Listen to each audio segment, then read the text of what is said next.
Say that way. So good morning all. Firstly, thanks for giving me the opportunity to present some of our work on our stone fruit rootstocks.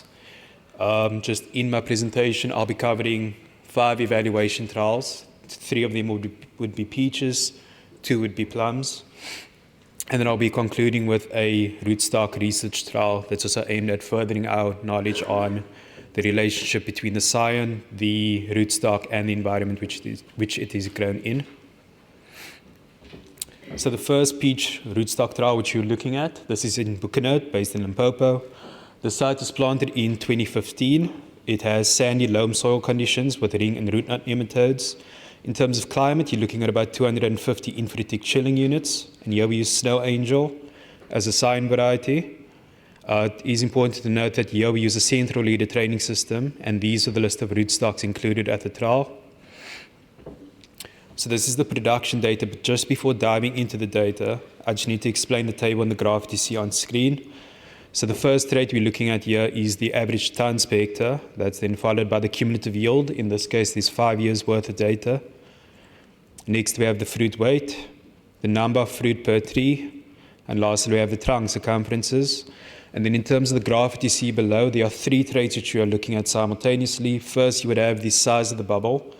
So the size of the bubble reflects the trunk circumferences. So the larger the bubble, essentially the larger the tree.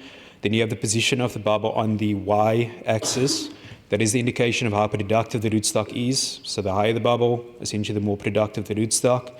And then the position of the bubble on the x-axis is the indicator towards fruit size. So essentially, the further to the right-hand side the rootstock would be, the larger the fruit size would be on average. So now let's actually dive into the results of Buchanut. So we could see that just before going into the specific results, Carcamas is actually placed at the bottom. So all 4 rootstocks that we included were clear improvement on Carcamas, with Carcamas being the control rootstock for peaches. But we saw that Florigard, Okinawa, and OSM were the 3 standout rootstocks, whether you're looking at average tons per hectare or cumulative yield. These 3 rootstocks not only gave the highest yield, but also the best fruit size as well, and also provided us with the largest trunk circumferences. So they look fairly good in terms of tree vigor as well. So this is just the fruit quality results we have taken from Provars Labs. So here we can see the same 3 rootstocks have provided us the improvements in fruit size, also gave us the best results in the lab conditions. But this is just to put the fruit size into a commercial context. That all rootstocks, despite the 3 rootstocks which stood out, all rootstocks would still be classed as size D, and this is the EU scale for size for peaches. It is just important to note that OSM just marginally made it over to size C fruit. Just in terms of the other fruit characteristics, yeah, we could see that fruit firmness, there was 2 rootstocks that improved fruit firmness. In terms of bricks, there were a few rootstocks that improved bricks, but it is important to note the level of bricks that you're looking at. It's between 9 to 10. So it's not major improvements that we saw.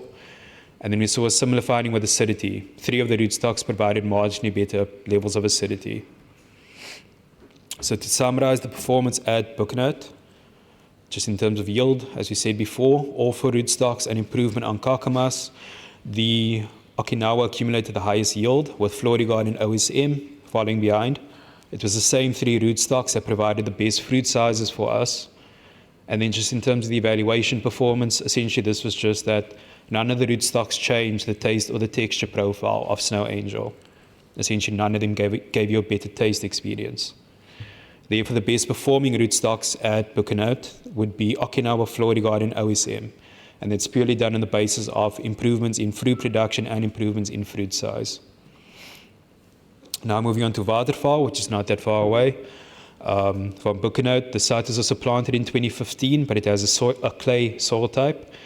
Marginally more chilling units. Here you're looking at about 350.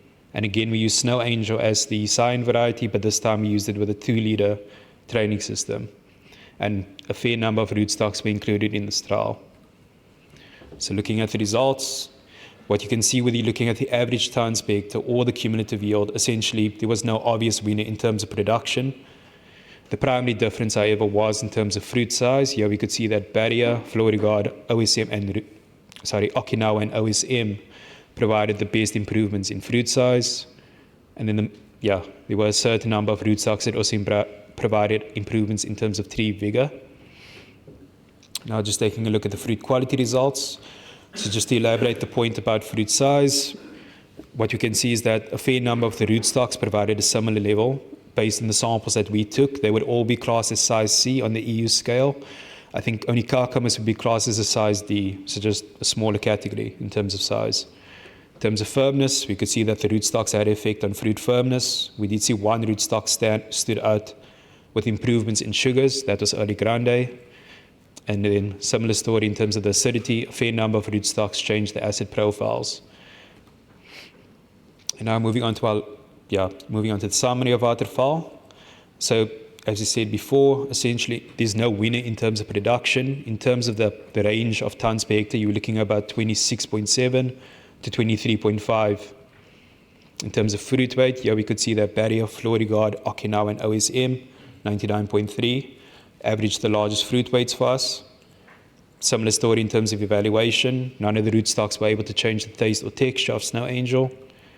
Therefore, the best performing rootstocks was Barrier, Florigard, Okinawa, and OSM, and that's purely done on the basis of improvements in fruit size, and especially for an environment with a short growing season, like what we have in Limpopo, we're looking for those small differences or those marginal improvements to make the difference for us. And now with the last peach rootstock trial, this is located a little bit more locally here in Selangor Valley. So the site was planted in 2016 and it has a sandy and rocky soil type. In terms of nematodes, there are a fair number, mainly dagger and ring nematodes present here. The trees do experience wet feet as there's high water tables, especially during the winter months. And just in terms of climate, here you were looking at about 850 in-fruit chilling units. We used Early Blush as a sign variety, and this was the list of rootstocks included at the trial. So taking a look at the production data, here we could see a fair number of rootstocks performing at a similar high level. Whether you're looking at the average tons per hectare or the cumulative yield, essentially there's no obvious winner here. But in terms of fruit weight, you can see on the graph, Rootpack and especially Viking improve fruit weight in field conditions. And then as for tree vigor, Barrier was the clear standout when it came to tree vigor. This is not only observed in the trunk circumferences, but also during the evaluation phase. Barrier generally done well to fill out its space. So looking at the fruit quality results, so there are a fair number of rootstocks which improve fruit size based on the samples we took. All rootstocks would be classed as size B peaches, although that Garnem, Guardian, Rootpack, and Viking, they were fairly close to being classed as size A. Just in terms of the other traits, we could see that Garnem and Barrier provided improvements in firmness. In terms of bricks, here we were looking at about 9.4 to 10.9 bricks, with certain rootstocks providing more, that's indicated in green. And then similar story with the acids. 4 rootstocks improved the levels of acidity. So here you can actually see in the summary, this is actually the tree mortality rate or the death rate. So just in terms of the tree health, OSM 99.2 was the rootstock that was most affected. 25% of the OSMs essentially died off by the end of the trial. In terms of performance or yield, here we saw that 8 out of the 11 rootstocks had similar levels of yield with at least 34 tons. In terms of fruit weight, on the field conditions, Viking and Rootpack stood out, but in terms of the lab conditions, most of the rootstocks would still produce size B peaches based on the EU sizing scale. Therefore, the best performing rootstocks would be all of the 8 that perform well, but it is noteworthy to look at Rootpack and Viking for the improvements in fruit size, whilst providing the same level of yield. Okay, so that covers that in terms of the peaches. I'm just going to carry on with the plums. So our first plum site is actually in Simondium. The site was planted in 2015. It has fairly sandy soils and water tables present, so the trees also experience wet feet. The site has ring, root lesion, and dagger nematodes present. It's a fairly challenging site. We have observed dieback on the plums as well, and you'll see that in the mortality results. Here we use Ruby Star as a sign variety, and this is the list of rootstocks. So a fair number of rootstocks that we tested in Simondium. Okay, so in terms of production, there were a fair number of rootstocks that had a similar level of yield, but when it came to a cumulative performance, there were 3 that stood out. That would be Atlas, GF, and OSK. So these 3 rootstocks provided the highest number of fruit as well, which just matches with the production. But in terms of vigor, here we could see that 7B and Mariana provided the largest trunk circumferences. But just in terms of peaches, I wouldn't, it doesn't paint the full picture as the plums are trained on a palmate system. So just to elaborate in terms of the sizes, using the EU scale for plums. So here we can see a fair number of rootstocks providing a similar level of fruit sizes based on the samples we took. But I just wanted to highlight that Florigard, Cardinum, Mariana, and Viking provided the largest fruit sizes for the 2 years that we looked at the fruit quality data. They essentially class as size AA fruit or AA fruit. In terms of firmness, we could see the rootstocks had a significant influence, but not on the sugars in this case. And we could see a fair number of rootstocks also having similar levels of acidity. So here we can see the tree death rate. It is fairly high for certain rootstocks, but most notably we saw that 7B, 63% of them died off, and 55% of our gardeniums had died by the end of the trial. Atlas was a standout, as essentially none of the Atlas trees had died off, and generally looked quite healthy. In terms of yield, just the range of yield that you were looking at was between 14.2 tons per hectare to 23.1, and that would be for GF, providing the best tons per hectare. Accumulative performance, 3 rootstocks stood out. That would be GF, Atlas, and OSK, essentially the 3 winners in terms of production. For fruit weight, no statistical differences in field conditions, but we could see that Florigard, Cardinum, Mariana, and Viking provided the largest fruit weights in terms of the lab conditions. And then just in terms of evaluation, similar story that none of the rootstocks influenced the taste or texture. Essentially, they didn't change the eating experience of the Ruby Star fruit. So the best performing rootstocks would be Atlas, and that's based on the cumulative yield and the fact that none of the trees died off.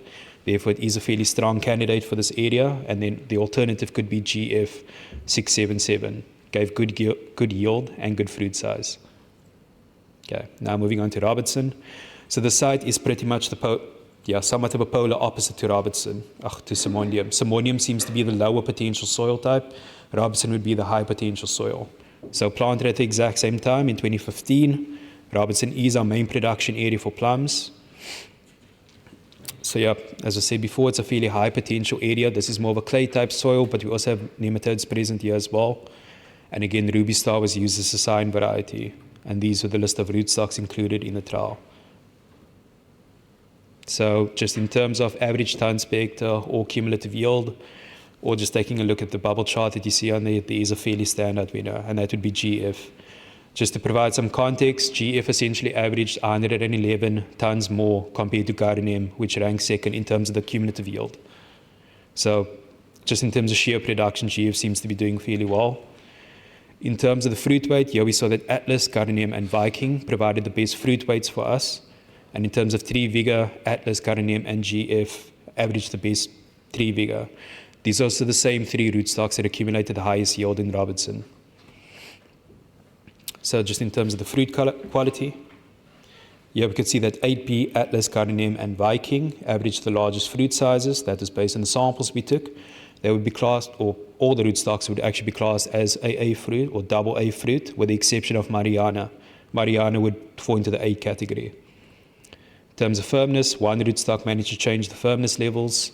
In terms of bricks, 8B and Atlas stood out with slightly better bricks, and a few rootstocks managed to influence the levels of acidity. It's just important to note, same scion variety, planted at the same time with similar rootstocks in Simonium and Robertson.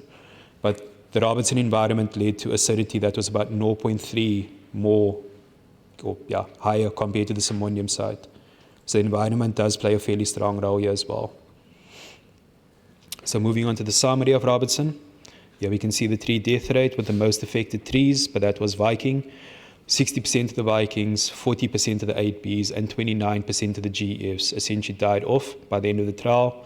And you could see a fair number of rootstocks had no tree deaths. So some rootstocks were clearly affected, whilst others remained perfectly fine.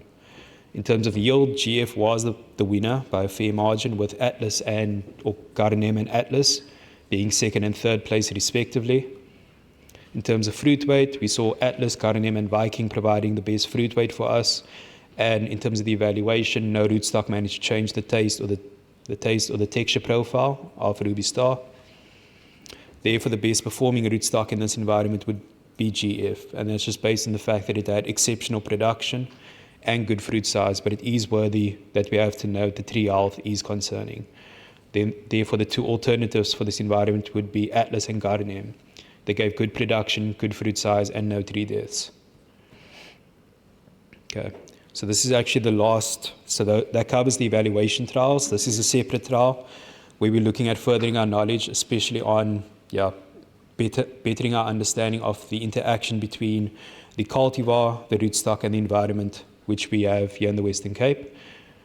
So the trial aims to provide evidence when a rootstock and a scion is essentially not well synchronized together. This is done by quantifying tree vigor, phenology, yield, fruit size, and fruit quality.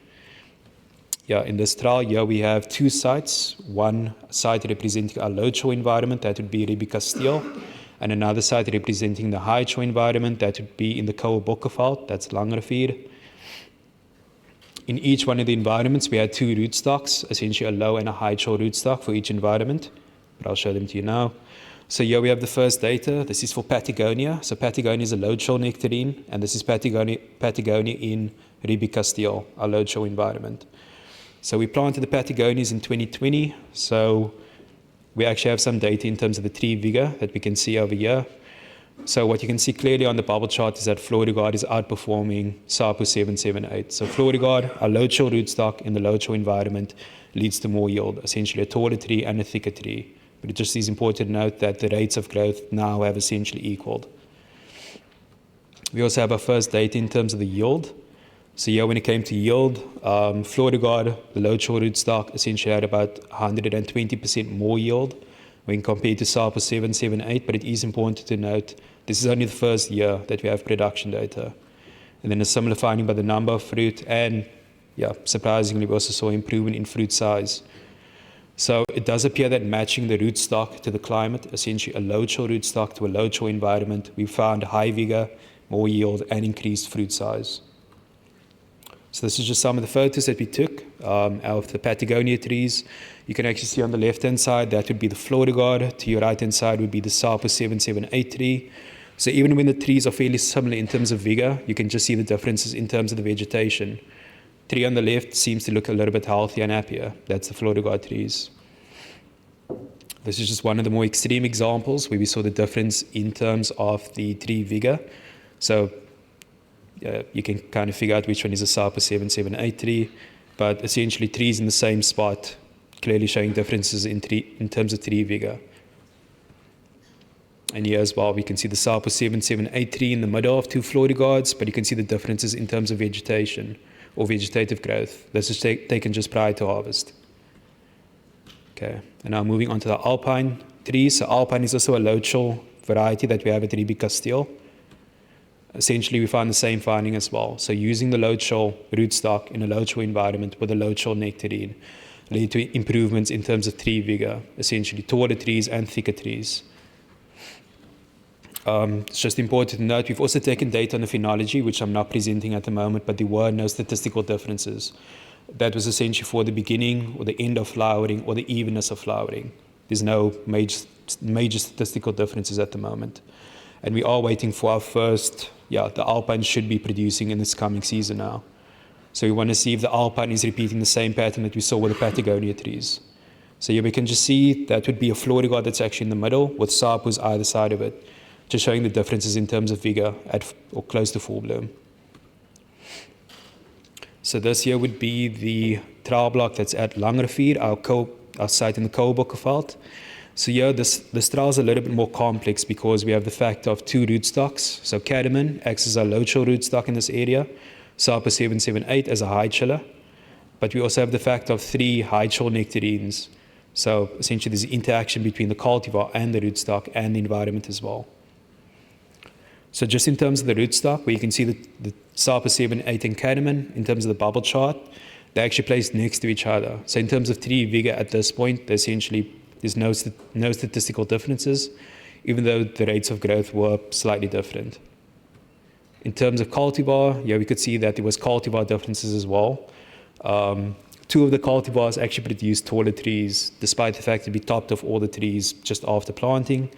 And then two of the cultivars as well produced thicker trunk diameters. So just to summarize the sync trial, so we're looking for this trial to provide us with more evidence in terms of the synchronization effect. And as I've said before, we've already seen that using a load shore rootstock in a load shore environment gave us high vigor, more yield, and better fruit size. So here we can see there's an indication that there are rootstock factors at play that can affect the commercial success of stone fruit. We do require some further data analysis with more evidence to back up the synchronization effect. And this might be a project where we might have a few extensions to further investigate more specific areas of interest. For instance, when the active growth occurs of the different rootstocks in the environments. So I'd just like to also just take this time to thank everybody that was involved with the trial, Horticulture Science and the IP owners. I'd like to also thank the producers who hosted the trials and maintained the quality of the trial blocks for us. I'd also like to thank my research organization leader, that's Dr. Ivan Laboskachny, and Mardi Boysa, our statistician. And then also a special acknowledgement goes out to Prof. Stassen, who began most of the generation of evaluation trials. So hopefully this concludes the evaluation work which Prof. Stassen began. Thank you.